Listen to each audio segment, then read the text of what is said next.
Okay, so I'm making a second recording. For those of you that watched the first one about how to edit and work with your training ROIs to increase the accuracy of your second supervised classification. This video, I took that one down because it was a bit confusing. I had things in there about statistics and I took that out. So we're just going to focus on three main ways in this video tutorial of how to increase your accuracy of your training ROIs and improving your supervised classification. Okay, so here I'm just going to use the example from I think it was Lab 6, Supervised Classification Lab 6. And the first thing I want to say before I go into the different methods is that when making your training ROIs, remember what we're trying to do. We're trying to capture all of the classes in a macro class, so the whole variety of types of a macro class. So for example, for vegetation in this image, if I were wanting to make classes, I would want to take a class from the forest over here, from the agricultural field, from this wetland area, from an ag field down here, maybe some parks if I zoom in on the urban area. Try to capture the whole range of the types of classes in a macro class. And then also use the extent of the scene. So capture ROIs or create ROIs in the entire image. Okay. I mean, you can't do that for the built up if there's not built up in the whole image or whatever. But try to make sure you're not just focusing your training areas in one part or the other. That's one tip.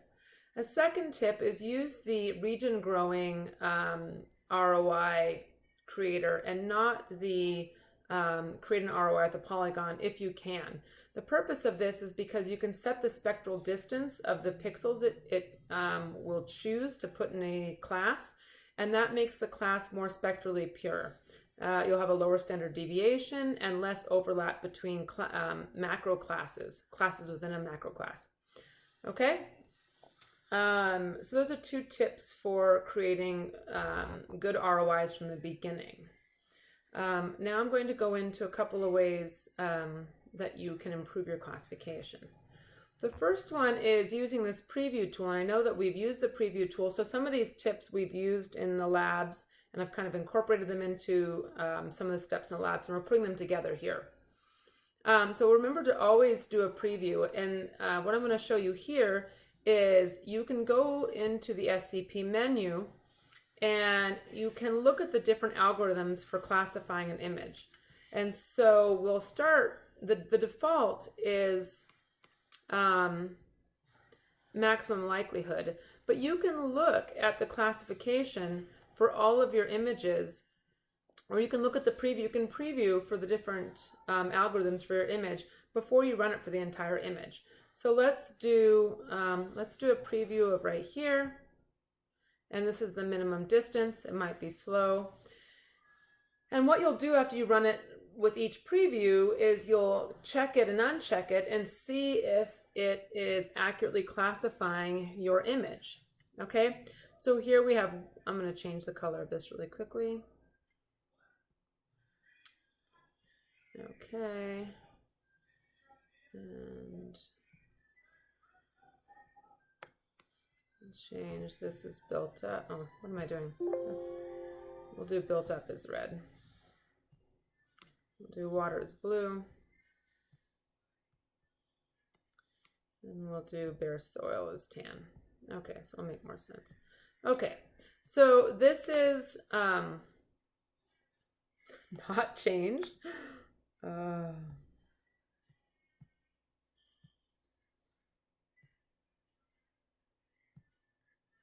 And just because I want to be consistent with all of the, okay.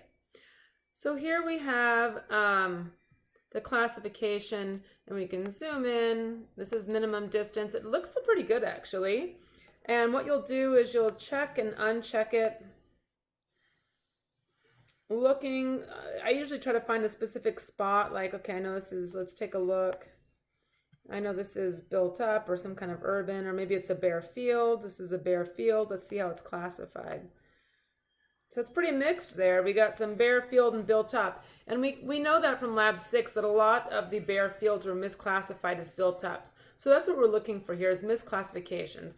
So there's some misclassification of bare field as built up with this algorithm.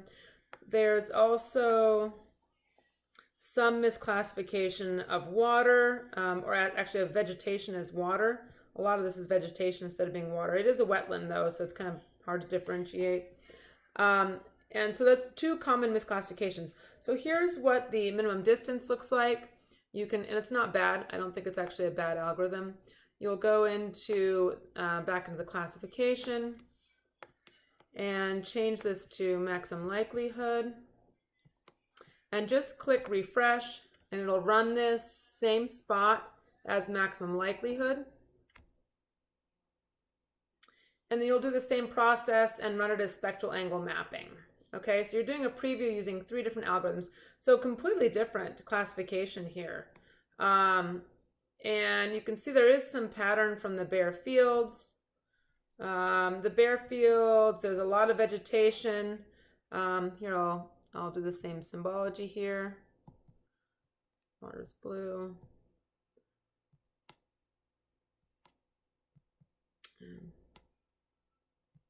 This is not actually vegetation, that last one's bare soil. So you see it's not as much bare soil being classified with the maximum likelihood. And this scene does have a lot of bare soil. So perhaps maximum likelihood is not a very good algorithm for this particular scene. Okay, because not a lot of that bare soil is being classified. So we'll uncheck it, check it. And there's a lot of water being misclassified. A lot of vegetation is being misclassified as water. Okay. This might also have something to do with the way I set up my training inputs, but I still think the minimum distance with the training inputs that I provided did a better job than maximum likelihood. If you go back into your classification, you change to spectral angle mapping, and you do it with spectral angle mapping, just refresh, and then you can see how spectral angle mapping does. And since I've already done this, I can tell you that spectral angle mapping, it does the best job. For this particular scene, that's not always the case. Okay?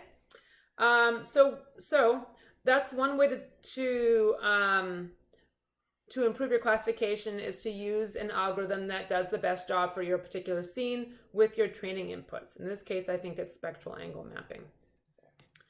Okay, so now let's go into, I'll go ahead.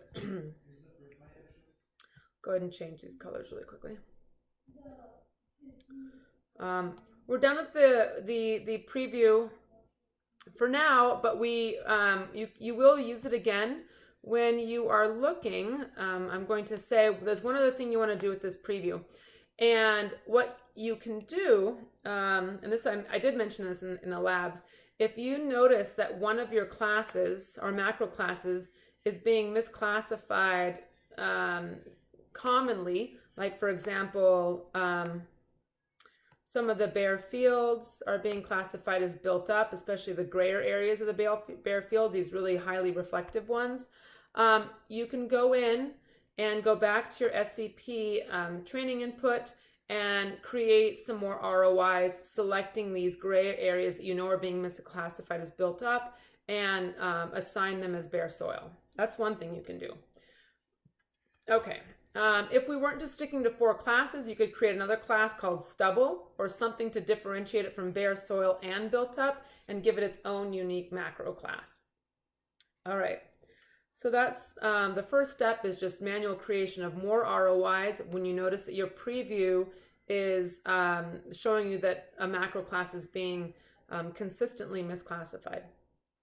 The second thing you'll do is going back into the SCP doc, you will use the spectral spectral signature plot. And there's 2 ways I use this. I start within a macro class to check and see if I have any outliers or spectral signatures that I took that are I thought was water, but I assigned it to vegetation or something like that.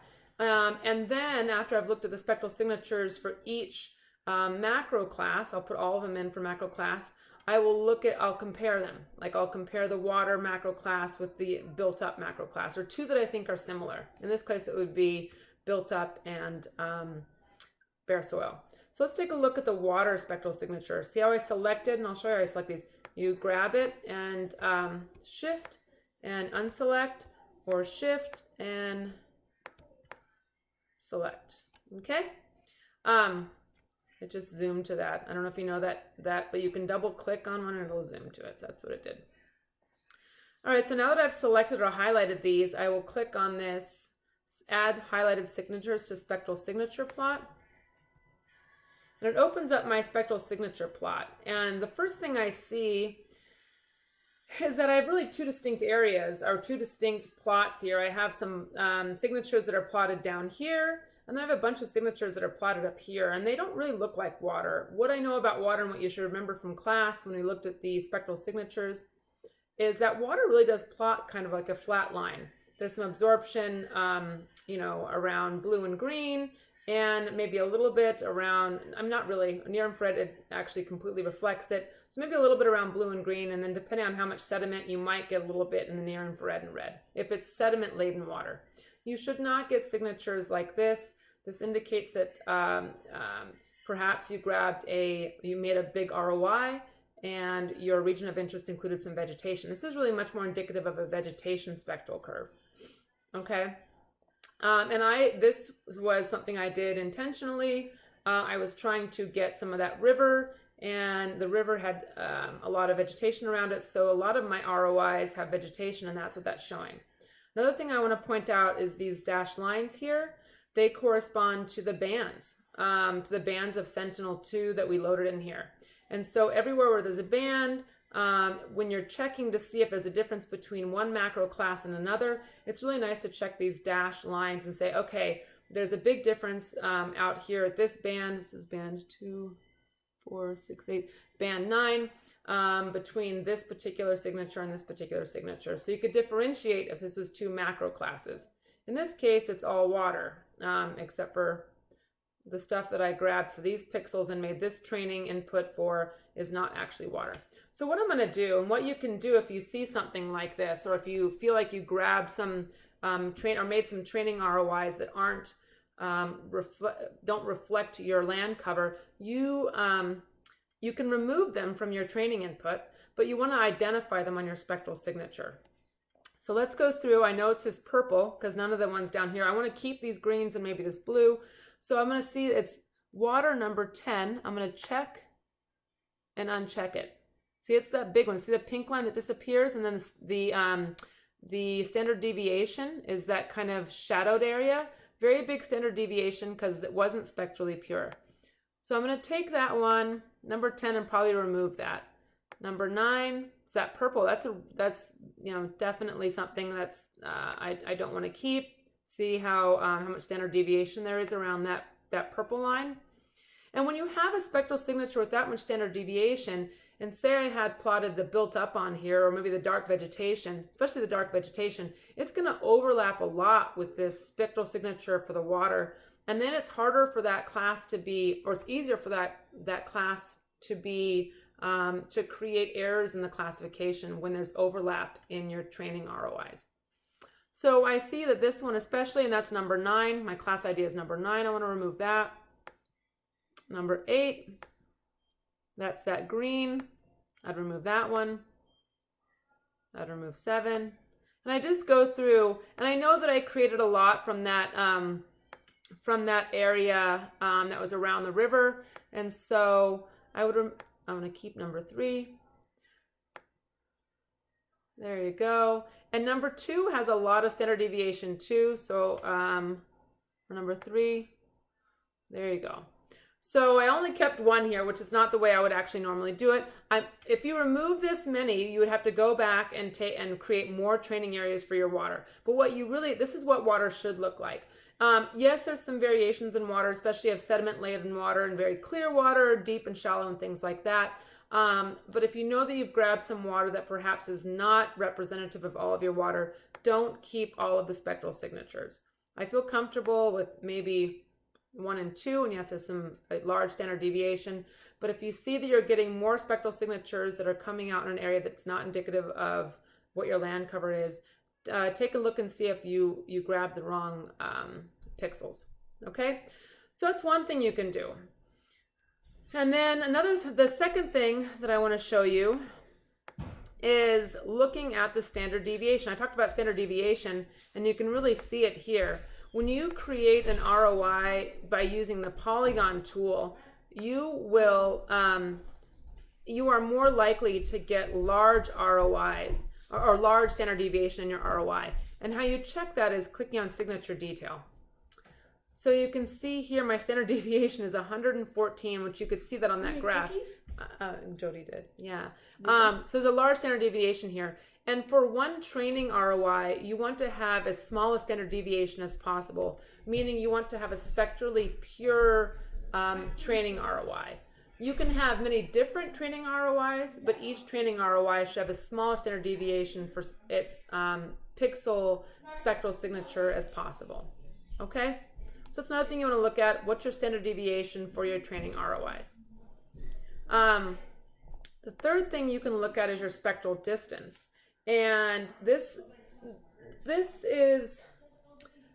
can be informative depending on which algorithm you use. There's 4 different spectral distance statistics that are calculated. I'll go up to the top. And they're calculated for they do it in pairs. And so spectral distance statistics are calculated between this signature and this signature, this signature and this signature, and so on and so forth. So you can get quite a long list, and to manually go through these would be just way too time consuming for the purpose of this training exercise. So what I would recommend you do, and I'll describe what the Jeffreys-Matsushita distance is, the spectral distance, Euclidean distance, and the Bray-Curtis similarity. The ones we're going to focus on are the Jeffreys-Matsushita, because that has to do, if you use maximum likelihood, this is the statistic you would want to pay attention to for your likeness or difference between 2 classes. So what we're showing here is this is the likeness or the difference between macro class ID1 and CID1 and CID2, so it's the lake and river. So it's good that they're similar, okay? So what you're looking for here is things that are similar being in the same class, and things that are different being in a different class, okay? The interesting thing here that you want to be aware of is this Jeffreys-Matsushita distance has to do with maximum likelihood. The spectral angle goes between 0 and 90, 0 being more similar, 90 being less similar or very different. Euclidean difference is distance is for a minimum minimum distance, and the Bray-Curtis is just an overall likelihood, okay, of similarity, with a higher number being more similar and a smaller percentage being less similar, okay? So for things that are in the same class or the same macro class, having similarity is good. For things that are in different macro classes, you don't want these spectral statistics to indicate that they're similar. Otherwise, you'll get misclassifications. So what I would do to be able to use this information quickly is look for these highlighted red numbers. Anything that's highlighted red indicates similarity. Okay, so let's scroll down. Let's see if we can find. Okay, so here's MCID1 and 1. So this is from the same macro class. So we would expect these to be similar. So that's not a big problem. So if you see that, great. Some of your macro classes may not, even though they're the same, may not have these highlighted red. Don't worry about that too much. Let's see if we can go down and see macro classes that are red that are from different macro classes. Here we go. Okay, so here's a macro class 1, which is water, and a macro class 4, which is bare soil. And we see that with spectral angle, which is what we're using, the algorithm they're using, and the Bray-Curtis similarity is 90%. So this particular training ROI, this kind of light blue one, and this bright purple one come out as being highly similar. And that we kind of knew that from the beginning, that bare soil and that built up had some training ROIs that created some misclassifications.